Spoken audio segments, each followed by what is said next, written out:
សួស្តីប្រិយមិត្តទាំងអស់គ្នាស្វាគមន៍សាជាថ្មីជាមួយនឹងការសម្ដែងរឿងរបស់ admin ថ្ងៃនេះ admin លើកយករឿង Love on the Chocolate ភាគទី3ជាបន្តទៀតដោយនៅក្នុងភាគមុនចៅលូអរ៉ៃតែមើលទូរស័ព្ទមិនបានមើលទៅខាងមុខឡើយចំណែក agent 2គេក៏ព្រួយបារម្ភចំពោះអ្នកដែលដេញតាមក្រោយគេផងដែរវាធ្វើឲ្យឡានរបស់អ្នកទាំងពីរបង្កើតឧបទ្ទវហេតុដែលចៃដន្យបណ្ដាលឲ្យចៅលូនឹងសន្លប់នៅនឹងកន្លែងតែអ្នកទាំងអស់គ្នាកុំឲ្យខាត់ពេលវេលាយូរមកបន្តតាមដានសាច់រឿងជាមួយ admin តែម្ដងទៅក្រោយពេល agent 2ចុះទៅមើលអ្នកសន្លប់នៅលើឡានគេក៏បានដឹងយ៉ាងច្បាស់ថានារីម្នាក់នេះគឺជាមនុស្សដែលលោកសុងនឹងកំពុងតែស្វែងរកយេនធួគេព្យាយាមដាស់ទៅកាន់តួស្រីខ្លាំងមែនទែនតែតួស្រីនឹងបានសន្លប់បាត់ទៅហើយរំពេចនោះគេក៏បានឃើញកាតាបនៅខាងក្រោយមានចលនាដែលធ្វើឲ្យគេនឹងឆ្ងល់យ៉ាងខ្លាំងបន្តទៅបើកក្លុបឡានមើលកាតាបនោះថាតើវានឹងគឺជាអ្វីក្រោយមើលគេក៏បានដឹងថានាងបានលាក់មនុស្សម្នាក់នៅក្នុងនេះទើបគេសម្រេចចិត្តយកឡានរបស់ខ្លួនអូសឡានរបស់នាងទៅកាន់ប៉មនៃទឹកមួយកន្លែងតែម្ដងទៅលុះពេលដែលតួស្រីដឹងខ្លួនពីសន្លប់ឃើញដៃរបស់នាងចូលចំណងបែបនេះធ្វើឲ្យនាងនឹងពិតជាភិតភ័យយ៉ាងខ្លាំងតួប្រុសឃើញបែបនេះហើយគេក៏បានសើចចំអកទៅកាន់នាងថាគេគឺជាមនុស្សមិនល្អហើយនាងក៏ជាមនុស្សមិនល្អដូចជាគេដែរពួកយើងទាំងពីរគឺដូចគ្នាចៅលូនៅតែធ្វើខ្លួនជាជនរងគ្រោះគួរអាណិតនឹងបានសួរបញ្ជាក់ទៅកាន់តួប្រុសវិញថាគេគឺជាអ្នកណាបន្ទាប់ពីនាងដឹងថាយេនធូបានរកឃើញវត្តមានតកង់ឡាននៅក្នុងកាបូបនាងក៏បានសុំវត្តទៅកាន់យេនធូថានាងគឺជាជាងចម្លាក់ចំណាក់អាបរោះម្នាក់នោះគឺជាតកង់ឡានរបស់នាងហើយគេមានរបួសធ្ងន់ធ្ងរខ្លាំងណាស់នាងត្រូវបញ្ជូនគេទៅកាន់មន្ទីរពេទ្យជាបន្ទាន់បើមិនដូច្នេះទេគេប្រកាសជាស្លាប់ជាមិនខានប៉ុន្តែពាក្យអង្វរករទាំងអស់នេះវាគ្មានប្រយោជន៍ដោយសម្រាប់តួប្រុសដោយសារតែតួប្រុសនឹងគិតថានាងគឺជាអ្នកចាប់ពង្រត់អីអញ្ចឹងណាក្រោយមកគេក៏បានឈោងយកកាបូបរួមជាមួយនឹងទូរស័ព្ទរបស់តួស្រីបន្ទាប់ពីដឹងឈ្មោះរបស់នាងហើយគេក៏បានឆែកមើលក្នុងប្រព័ន្ធសុសសរបស់នាងបន្ថែមទៀតទើបដឹងថានាងគឺជាជាងចម្លាក់ពិតប្រាកដមែនចៅលូបានគម្រាមកំហែងតួប្រុសជាច្រើនលើកជាច្រើនសារកុំឲ្យប៉ះពាល់ទូរស័ព្ទរបស់នាងប្រសិនបើអ្នកគាំទ្ររបស់នាងដឹងថានាងបាត់ខ្លួនគេប្រកាសជាមានបញ្ហាជាមិនខានឡើយក៏ប៉ុន្តែតួប្រុសអត់ខ្លាចនោះឡើយថែមទាំងយកប្រព័ន្ធសុសសរបស់នាងនឹងមកសរសេរ caption ថានាងនឹងចង់សម្រាកដើម្បីផ្ដោតអារម្មណ៍ទៅលើការច្នៃប្រឌិតថ្មីទៅវិញដែលធ្វើឲ្យចៅលូនឹងខឹងយ៉ាងខ្លាំងរួចក៏បានគម្រាមគេម្ដងទៀតឲ្យដាក់ទូរស័ព្ទរបស់នាងចុះពេលនេះទឹកមុខរបស់នាងដូចជាមើងម៉ាត់ខ្លាំងណាស់ប៉ុន្តែតួប្រុសគេនៅតែបន្តសរសេរសារមួយនោះដដែលហើយថែមទាំងនិយាយឌឺដងទៅកាន់តួស្រីបន្ថែមទៀតដែលធ្វើឲ្យនាងទ្រាំមិនបានក៏ធ្វើជាជំងឺហឺតរបស់នាងរើឡើងសូមឲ្យតួប្រុសនឹងទៅយកថ្នាំដែលនៅក្នុងកាបូបខាងក្រោយឡានតួប្រុសក៏អញ្ចឹងទៀតទាំងអស់គ្នាអត់ដឹងថាតួស្រីនឹងលេងល្បិចនោះឡើយបញ្ញាបញ្ញាចុះទៅយកថ្នាំឲ្យគេមានអីអ្នកទាំងអស់គ្ន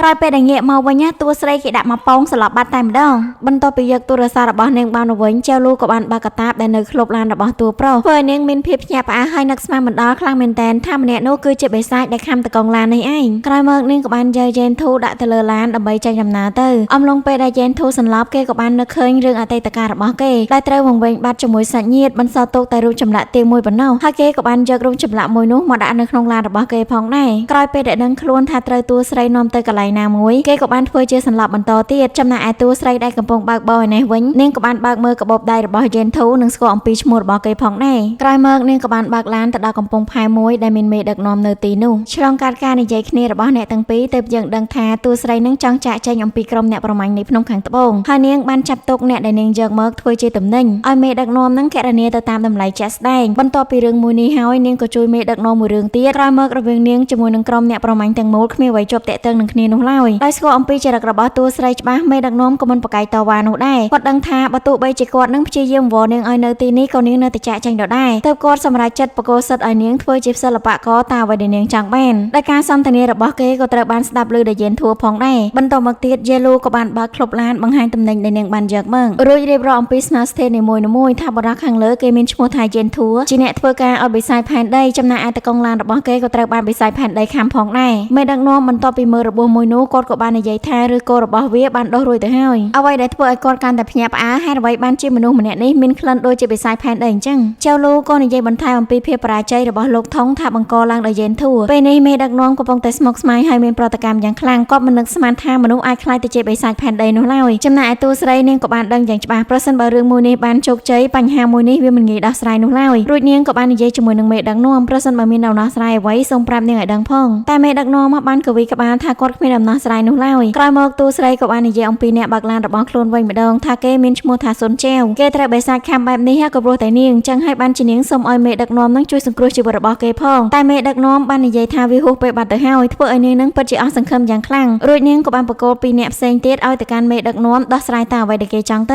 យ៉ាងណាមិញមេដឹកនាំនៅតែបារម្ភចំពោះនាងព្រោះលក្ខណៈរបស់នាងនឹងខុសប្លែកពីគេគាត់ក៏សូមឲ្យនាងនឹងថែរក្សាខ្លួនប្រយ័ត្នប្រយែងផងដែររួចចៅលូក៏បានដកយកស្គរគ្រាប់ដែលនាងទិញមកនឹងទៅឲ្យមេដឹកនាំដោយប្រើអរិយាប័ត្រដូចជាមិនសូវខ្វល់ជាមួយនឹងគាត់អីអញ្ចឹងណាដែលធ្វើឲ្យមេដឹកនាំនឹងសប្បាយចិត្តយ៉ាងខ្លាំងរួចក៏បាន ទាញយកស្ករគ្រាប់យកមកញ៉ាំតែម្ដងក្រោយមកចៅលូក៏បានដើរលេងនៅម្ដុំនោះស្រាប់តែមានកូនកបិតមួយនឹងហោះមករកនាងបន្ទាប់ពីចៅលូនាងបានចាប់មួយនោះហើយនាងក៏បានដឹងយ៉ាងច្បាស់ថាវាគឺជាស្នាដៃរបស់អ្នកណារំពេចនោះស៊ីនសិនក៏បានបង្ហាញមុខសួរថាតើនាងនឹងពេញចិត្តវាដែរឬទេព្រោះលក្ខណៈសម្បត្តិវានឹងសមស្របជាមួយនឹងជំនាញរបស់នាងខ្លាំងណាស់ប៉ុន្តែតួស្រីបង្ើយកន្តើយខ្លាំងមែនទែនដែលធ្វើឲ្យស៊ីនសិនគេសួរនាងតែម្ដងទៅថាតើនាងនឹងពិតជាចង់ចាក់ចេញមែនទេពេលនេះគេដឹងយ៉ាងច្បាស់ថាក្នុងឡានរបស់នាងនឹងធំក្លិនវិសាចផែនដីរួមជាមួយនឹងមនុស្សម្នាក់ទៀតដែលជាមិត្តភក្តិរបស់នាងផងដែរដាប់លើបែបនេះហើយធ្វើឲ្យចៅលូនឹងទៅសើទៅលើជំនាញហាត់ក្លិនរបស់គេខ្លាំងមែនទែនវាស័ក្តិសមជាមួយនឹងជ័យឈ្មោះអ្នកប្រមាញ់ឆ្កែឆ្កួតខ្លាំងណាស់ស៊ីនសិនក៏បានបបួលនាងឲ្យនៅទីនេះសួរចម្លើយទៅកាន់ពួកគេតែក៏ត្រូវបានតួស្រីបដិសេធស៊ីនសិនក៏បាននិយាយអំពីពាក្យសម្ដីដែលតួស្រីនឹងធ្លាប់និយាយប្រាប់គេកាលពីមុនមកថាមុនពេលភ្នំខាងត្បូងមានសេរីភាពមនុស្សគ្រប់គ្នារស់នៅដោយសុខសាន្តនាងអាចចាក់ចែងពីក្រុមអ្នកប្រមាញ់បានក៏ប៉ុន្តែពេលនេះបិសាចផែនដីចាប់ផ្ដើមលុកលុយម្ដងទៀត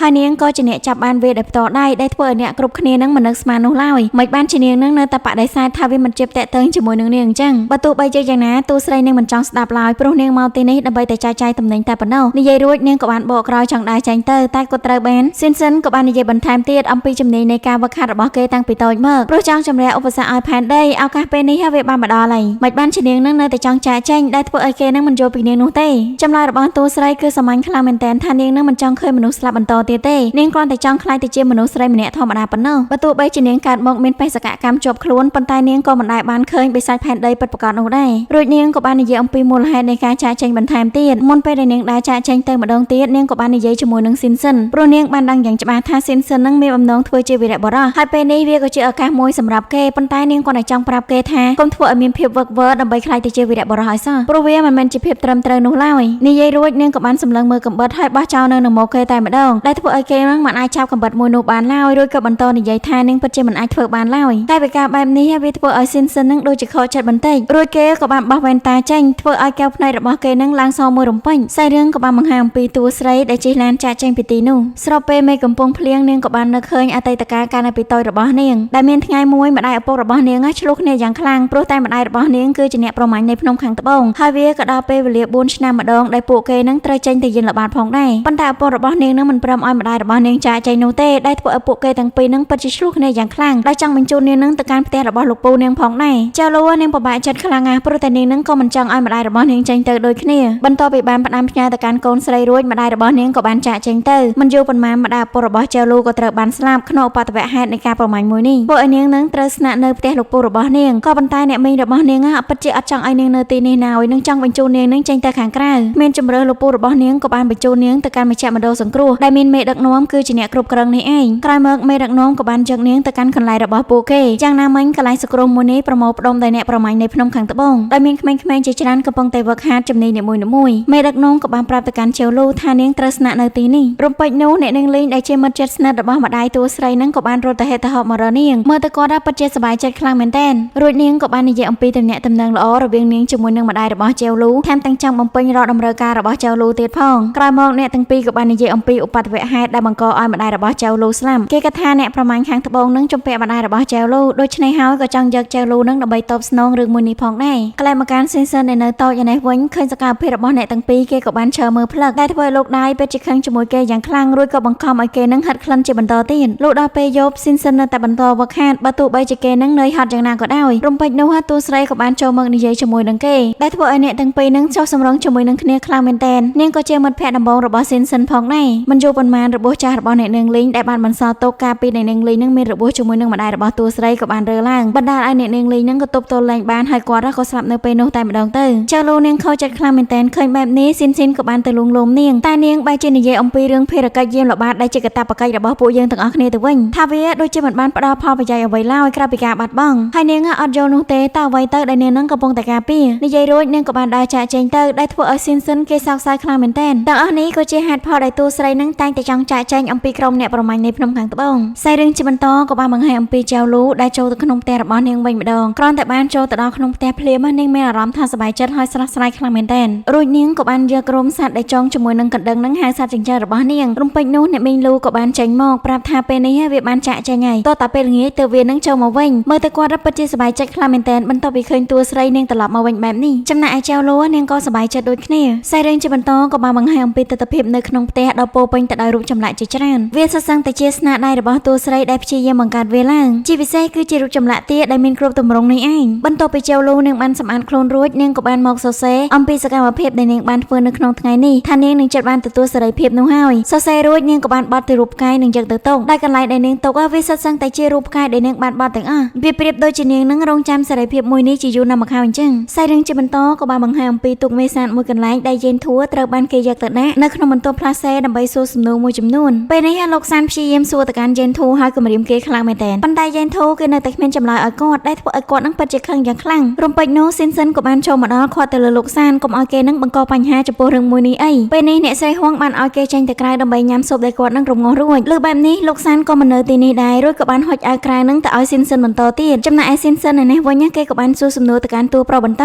យេនធัวក៏មានសំណួរជាច្រើនសួរទៅកាន់ពួកគេដូចគ្នាទើបអ្នកទាំងពីរនឹងសម្រេចចិត្តសួរគ្នាម្ដងមួយសំណួរអ្វីដែលយេនធัวចង់ដឹងដំបូងថាតើនៅលើពិភពលោកនេះមានអ្វីទៅស៊ីនសិនគេក៏បានដោះវ៉ែនតាហើយឆ្លើយជាមួយនឹងសំណួររបស់តួប្រុសថាមានខ្មាំងសត្រូវរបស់ពួកគេដល់វិញស៊ីនសិនម្ដងហើយគេចង់ដឹងថាតួប្រុសនឹងមានទំនាក់ទំនងអ្វីជាមួយនឹងអ្នកដែលសន្លប់នៅក្នុងរថយន្តតួប្រុសគេក៏បានប្រាប់ឈ្មោះរួមជាមួយនឹងទំនាក់ទំនងដែលកើតឡើងនៅក្នុងថ្ងៃនេះដោយស៊ីនសិនចង់សួរបន្តតែក៏ត្រូវបានតួប្រុសនឹងផ្អាកដំណើរពីព្រោះតែវានឹងដល់វេនរបស់គេហើយគេពិតជាឆ្ងល់ខ្លាំងមែនទែនហើយអ្វីបានជាក្រុមរបស់គេនឹងចាប់អារម្មណ៍ជាមួយនឹងមនុស្សម្នាក់នេះខ្លាំងម្ល៉េះតើគេនឹងមានអ្វីពិសេសមែនទេប៉ុន្តែស៊ីនសិនគេបានអង្អែកបិទឈើរបស់គេបណ្ដាសួរទៅកាន់តួប្រុសបន្ថែមទៀតដែលគេមិនជឿថាតួប្រុសនឹងគ្មានទំនាក់ទំនងជាមួយនឹងគូយ៉ានោះឡើយនឹងព្យាយាមសួររកអ្នកដទៃទៀតដែលមានលក្ខណៈដូចជាគូយ៉ាថែមទាំងចង់ដឹងអំពីមេដឹកនាំនៃក្រុមហ៊ុនរបស់គេទៀតផងដែលធ្វើឲ្យយេនធัวគេពិតជាអស់សំណើចយ៉ាងខ្លាំងឆ្លងកាត់ស្ថានភាពមួយនេះទើបគេយល់ថាក្រុមរបស់ពួកគេនឹងគួរឲ្យស្អកពើមប៉ុណ្ណាត្បូងគេគិតថាចៅលូនឹងគាត់តែជាមនុស្សម្នាក់ដែលមិនស្មោះត្រង់តែប៉ុណ្ណោះតែពេលនេះគេយល់ច្បាស់ហើយមិនបានជាចៅលូនឹងចង់ចាក់ចេញពីទីនេះពីព្រោះតែនាងនឹងចង់ផុតអំពីការឈឺចាប់អស់ទាំងនេះឯងតាមលើបែបនេះហើយស៊ីនសិនគេខឹងយ៉ាងខ្លាំងរហូតដល់យកកូនកបិននឹងមករងចាក់ភ្នែករបស់តួប្រុសប៉ុន្តែតួប្រុសក៏បានញញើតជាមួយនឹងសកម្មភាពរបស់គេនោះដែរ